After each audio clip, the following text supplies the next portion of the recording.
الرحمن الرحیم hearts channel کے تمام سامعین کو خوش آمدید۔ امید کرتا ہوں کہ آپ سب باخیریت و عافیت اللہ تعالیٰ کے فضل و کرم سے اپنی زندگیاں گزار رہے ہوں گے۔ تو چونکہ میں نے پچھلی ویڈیو میں بتایا تھا کہ نیکسٹ ویڈیو بہت ہی امپورٹنٹ ہونے والی ہے، تو وہ ویڈیو آپ کے سامنے پیش کرتے ہیں جس میں ہم جنگ انگورہ میں بایزید کی شکست کے اسباب بیان کریں گے۔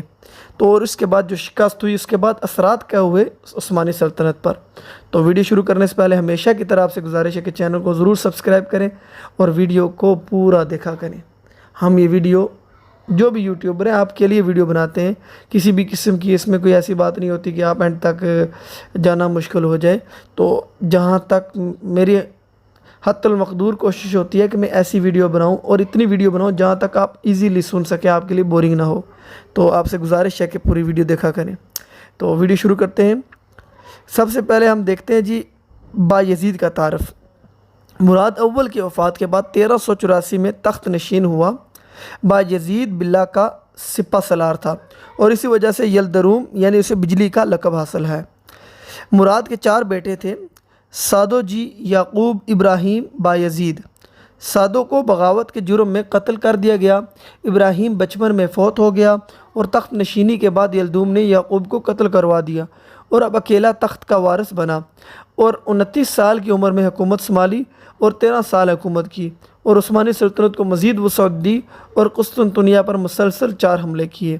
جنگ انگورہ میں امیر تیمور کے ہاتھوں شکست کھانے کے بعد شدید ذہنی صدمے سے دوچار ہوا۔ اس حالت میں 42 سال کی عمر میں انتقال ہوا۔ 1403 کو عثمانی خاندان میں پہلے قتل کی روایت اس نے ڈالی۔ اب دیکھتے ہیں اس کا تھوڑا سا تعارف تو شروع سے دیکھ چکے ہیں آپ، اس کی فتوحات کے حوالے سے تھوڑا بہت دیکھ لیتے ہیں۔ تو اناطولیہ کی ترک ریاستیں اور بایزید کی فتوحات کا آغاز۔ کراسی، حمید، گرمیان یہ سب عثمانی سلطنت میں شامل ہو چکی تھی اور قرامان نے بھی عثمانی حکم تسلیم کر لیا۔ 1390 میں بایزید یلدروم نے آئدین سارو خان منشا کو فتح کر کے اپنی سلطنت کا حصہ بنایا۔ اس نے تکہ کی ریاست پر حملہ کر کے اہم ترین بندرگاہ پر قبضہ کر لیا اور بایزید کے دور میں بحری طاقت کا آغاز ہوا۔ یہ بندرگاہ بحیرہ روم کے ساحل پر واقع تھی۔ 1392 میں جب یلدروم نے ہنگری پر حملہ کا ارادہ کیا تو امیر قرامان نے ترکوں کے تمام علاقوں میں زبردست حملے کیے اور عثمانی جرنیل تیمور شاش کو قید کر لیا۔ یلدروم کو جب خبر ہوئی تو وہ خود ادھر اس کی سرکوبی کرنے آیا اور تیمور شاش کو آزاد کر لیا۔ اس جنگ میں امیر قرامان کے 2 بیٹے گرفتار ہوئے جن کو تیمور نے قتل کرا دیا، جس سے یلدروم ناراض ہوا کیونکہ امیر قرامان سے اس کی بہن بیاہی ہوئی تھی، لہٰذا اس نے صلح کی درخواست کو قبول کیا اور ان شہروں کو بطور تاوان عثمانی سلطنت میں شامل کر دیا۔ 1393 سے 1394 کے دوران متعدد ریاستیں سینوب، سیواس، قطمونی، ہسمون اور امامیہ کو فتح کر کے عثمانی سلطنت کا حصہ بنایا۔ 1399 میں جنوبی اناطولیہ کی ترک ریاست ذوالقدر میں فتح ہوئی۔ اب اس کی فتوحات عربوں تک پہنچ گئی تھی۔ 1401 میں مشرقی اناطولیہ کی ریاست اورنجان کو فتح کیا۔ امیر تیمور کو اس کا حاکم مقرر کیا۔ اس فیصلے پر بہت سے عمران نے ناراضگی اختیار کی۔ اب یہ کچھ باتیں تھیں جس کی وجہ سے اس کا زوال کی وجہ بن سکتی ہیں۔ اب ایک اور وجہ کیا تھی کہ 1399 میں بایزید یلدروم اور حکومت بلغاریہ، سرویہ اور ولاجیہ ان کا جو سلسلہ تھا۔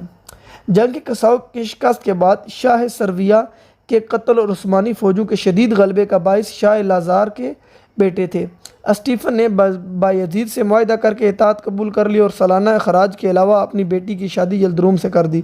یوں اسٹیفن کی بیٹی ڈینیشا یلدروم کی محبوب ملکہ بن گئی، جس نے بعد میں اپنی اداؤں سے یلدروم کو شراب کا عادی بنا دیا۔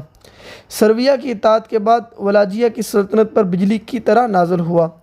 1392 میں اس کے تخت کو تاراج کیا اور اس کو اپنی سلطنت میں داخل کیا۔ بلغاریہ کا جنوبی حصہ مراد اول کے عہد میں آزاد ہو چکا تھا۔ اب یلدروم نے شمالی حصے کی جانب قدم بڑھائے اور بلغاریہ کو سلطنت عثمانیہ کا حصہ بنایا اور وہاں مسلمان آبادیاں قائم کی، جس کی وجہ سے مسلمانوں کی تعداد میں اضافہ ہوا۔ اس کے بعد یلدروم اور بازنطینی حکومت کا پہلا ٹکراؤ 1391 میں۔ عثمانی سلطنت کے قیام ہی سے بازنطینی کے ساتھ جھڑپیں جاری تھیں۔ یلدروم کے عہد میں جان پنجم پیلو نے